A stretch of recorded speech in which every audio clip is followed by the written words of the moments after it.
Hey Reddit users! Reddit just rolled out age verification in the UK to keep kids safe from harmful content. Is this a game changer or a privacy concern? Welcome to GadInsider, your hub for the hottest tech news. Let's dive into this big update. Reddit introduced age verification in the UK to comply with the UK's Online Safety Act, aiming to block kids from seeing harmful content. Using a third-party service, Reddit's stepping up safety. But at what cost? Want the details? Keep watching. Reddit is partnering with Persona, a third-party service to verify user ages. You'll need to submit a selfie or government-issued ID, but Reddit says it won't store these images, just your verification status and date of birth. This locks under 18s out of restricted content, like posts about self-harm, disordered eating, or hate based on religion, sex, or disability. The UK's Online Safety Act, updated recently, pushes platforms to protect kids from harmful content, prompting Reddit and even Blue Sky last week to add age checks. But critics are sounding alarms over privacy risks, warning that third-party firms like Persona storing IDs could lead to security issues.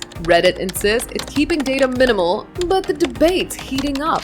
Reddit's age verification's a bold step to make the platform safer, aligning with UK laws to shield younger users. But with privacy concerns looming, it's a tightrope walk between safety and security. As platforms like Blue Sky follow suit, could this reshape how we use social media? Is Reddit's move a win for safety or a privacy red flag? Reddit's age verification's live now in the UK, with more platforms likely to follow. Will this keep the internet safer, or is it too invasive? What's your stance on this change? Drop it below. That's the scoop on Reddit's UK age verification.